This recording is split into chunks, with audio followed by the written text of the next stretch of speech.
musim liburan gini ada alternatif wisata yang murah meriah nih. Salah satunya jalan-jalan di tambak. Selain bisa menghirup udara segar, kita juga bisa lihat beragam ikan yang ada di tambak. Seru kan? Tapi kok seperti ada yang mencurigakan ya? Jangan-jangan paman ini punya niat jahat sama Kak Putri. Tidak! Sepertinya Kak Putri mau diculik, teman. Sampai dijaring segala tuh. Tolong! Papa salah, Pak. Ya kita mau nangkep bandeng. Iya, ikan bandeng saya. Ya ampun, kok bisa-bisanya sih paman-paman ini salah sasaran? Atau memang sengaja mau bikin prank ya? Ayo ngaku! Let's go, Pak.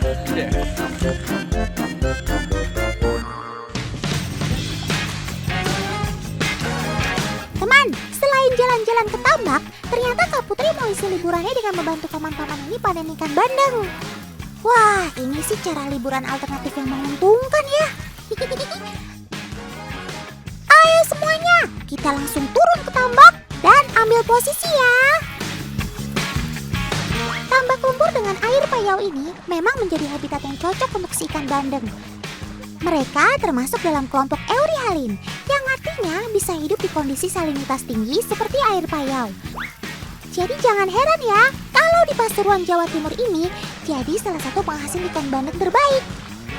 Cara untuk panen bandeng di tambak dilakukan menggunakan jaring, teman. Jaring akan dibentangkan dari ujung tambak, kemudian ditarik untuk menggiring ikan menuju sisi kolam. Dengan begitu, proses panen akan jauh lebih mudah bagi paman-paman ini. BTW, untuk bisa menarik jaring selebar ini, nggak semudah melihatnya, teman. Selain karena berada di lumpur, jaring akan terasa berat karena ada bandeng yang berusaha untuk keluar jaring. Ayo, tetap semangat semuanya. Jangan kasih kendor. Wah, seru banget ya panennya. Banyak ikan bandeng yang berusaha kabur dengan loncat-loncatan. Loncatannya yang tinggi didukung oleh bentuk badannya yang memanjang, sehingga punya daya dorong yang kuat untuk melompat. Jadi kalau mau panen ikan bandeng, harus siap mental dan fisik ya, karena bisa saja tiba-tiba kena tabrak sobat otan ini. Ya ampun, baru saja otan bilang, langsung kena senggol aja tuh Kak Putri. Yang sabar ya Kak. Oh iya, otan punya cara nih, supaya panen bandeng bisa berjalan dengan lancar tanpa ada yang terluka. Caranya adalah dengan menolehkan wajah ke arah samping, jangan ke depan. Karena saat bandeng melompat, sangat beresiko untuk terkena wajah kita. Panen bandeng biasanya dilakukan tiap 4 bulan sekali, karena pada saat itulah ukuran bandeng sudah cukup untuk dikonsumsi. Teman, sepertinya sudah dekat garis finish nih. Otan mau bantu Paman dan Kak Putri untuk tarik jaringnya dulu ya. Ayo semuanya, ikuti instruksi Otan. 1, 2, 3, tarik! Wah, banyak banget ikannya. Super duper bombastis. Ini baru satu tambak loh. Gimana kalau semua tambak ya? Bisa-bisa Otan bermandikan ikan bandeng nih.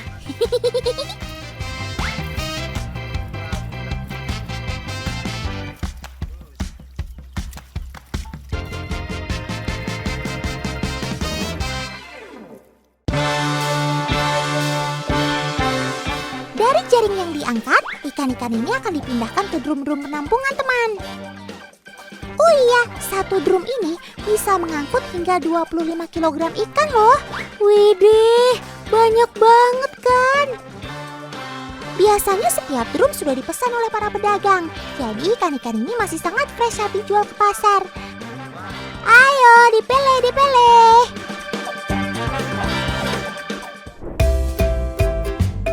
Oh iya, dalam sekali jaring, biasanya suka ada bandeng yang memiliki ukuran kecil dan belum siap panen. Tapi karena tidak mungkin lagi dikembalikan ke tambak, ikan bandeng ini kemudian dimakan bersama oleh para petani. Wah, ini sih yang Otan paling tunggu-tunggu. Apalagi kalau bukan makan-makan. Cara mengolah ikan bandeng ini cukup tradisional teman, yaitu hanya dibakar menggunakan kayu dan tanpa bumbu sama sekali loh. Katanya sih, ikan yang masih baru panen, dagingnya akan terasa lebih gurih dan manis. Dan yang terpenting, jauh dari kata bau lumpur. Cakep! Oh iya, daging ikan bandeng ini dimakan oleh para petani tidak menggunakan nasi, melainkan ketan. Wah, Otan kok jadi makin ngiler ya? Paman, sisakan untuk Otan ya, jangan dihabisin semua.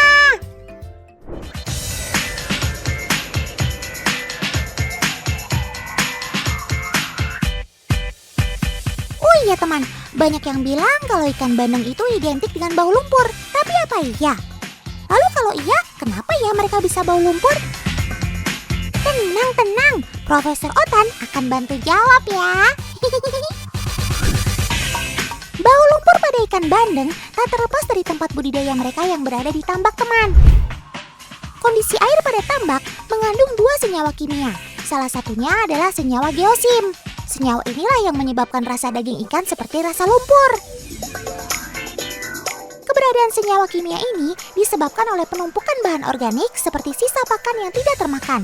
Tapi tenang ya, Otan punya tips nih agar rasa daging ikan bandeng tidak bau lumpur lagi. Simak baik-baik ya. Pertama, kita bisa menamburi garam ke seluruh tubuh ikan. Garam tidak hanya memberi rasa pada ikan, tapi juga dapat mengikat bau-bauan seperti bau lumpur. Yang kedua, kita juga bisa menggunakan perasan lemon untuk menghilangkan bau lumpur pada bandeng. Nah, itulah sedikit tips dari Otan. Bu Ibu, silahkan coba di rumah.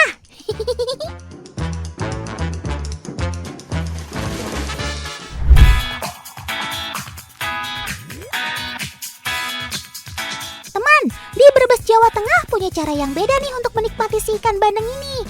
Kalau umumnya pecinta bandeng gak suka dengan bau lumpurnya, tapi di Brebes, ikan bandeng malah dimasak menggunakan lumpur loh. Wadidaw! Sajian bandeng lumpur bakar ini memang beda teman. Penggunaan lumpur tambak dalam proses pembakaran memiliki peran untuk melindungi struktur ikan dari kerusakan. Selain itu, lumpur juga membantu agar ikan dapat matang secara merata. Wih, kayaknya kalau begini sih Otan juga doyan ya.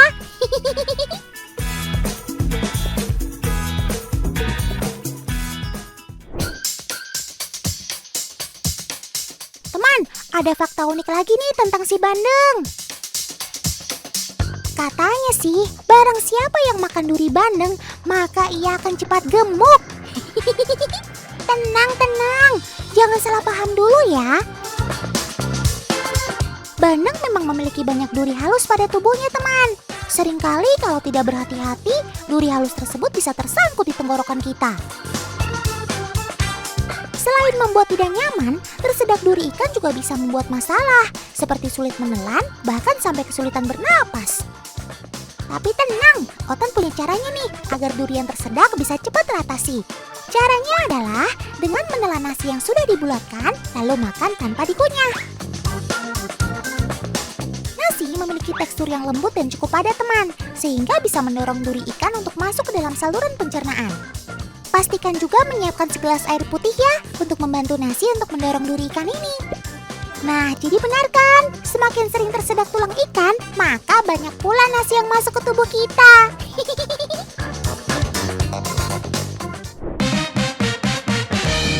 BTW Otan mau kasih tebak-tebakan nih untuk kalian. Coba disimak baik-baik pertanyaannya ya. Manakah di antara ikan-ikan ini yang memiliki duri paling banyak? A. Ikan gurame, B. Ikan bandeng, atau C. Ikan gabus?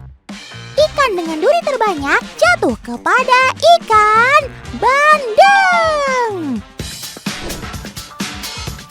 Dalam tubuh ikan bandeng ada sekitar 200 duri di seluruh tubuhnya. Tapi walau begitu, Sobat Otan ini tetap menjadi idola bagi para ibu-ibu loh, karena bandeng mengandung banyak gizi yang dibutuhkan oleh tubuh. Dengan mengkonsumsi ikan bandeng, bisa menjaga daya tahan tubuh kita agar lebih kuat. Selain itu, dapat juga menjaga kesehatan gigi dan tulang. Dan yang paling terpenting adalah bisa mengurangi depresi akibat mental health yang terganggu. Wah, ternyata manfaat kamu banyak banget ya Sob. Nggak heran deh kalau bandeng jadi salah satu ikan konsumsi yang jadi favorit warga plus 62.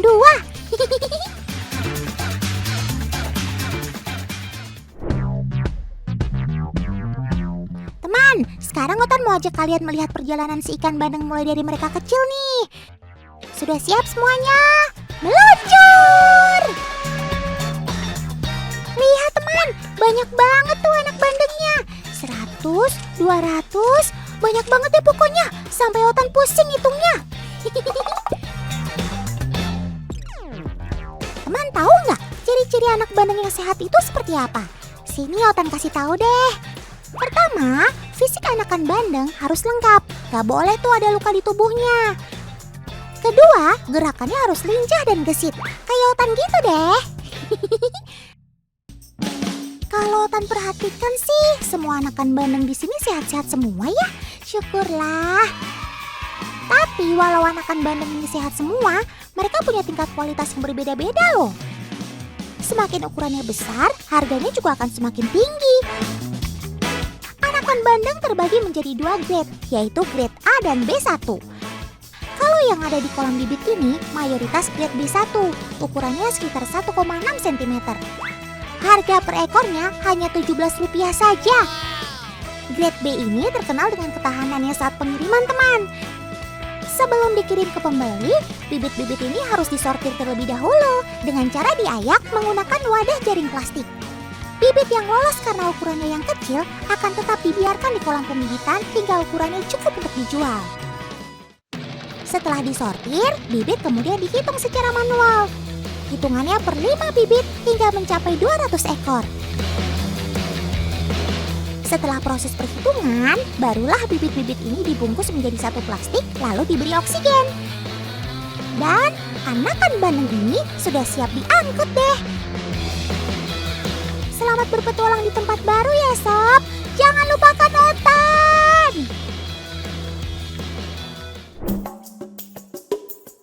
Teman, di beberapa daerah terutama Jawa, banyak yang menggunakan ikan bandeng sebagai sesajian untuk para leluhur.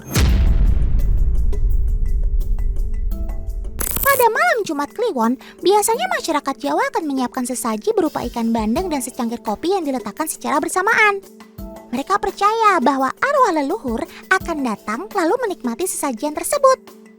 Ikan bandeng dipilih karena memiliki nilai mistis dan filosofi yang tinggi. Duri bandeng yang banyak melambangkan kehidupan manusia yang berliku, sehingga perlu kehati-hatian dan kesabaran untuk menikmati hasil yang memuaskan. Selain itu, bandeng juga dipercaya dapat membawa harapan dan keberuntungan. Tapi, semua itu tergantung dari pribadi kita masing-masing ya. Boleh percaya, boleh juga tidak. Tapi yang pasti Otan tahu, daging bandeng itu punya rasa yang lezat banget.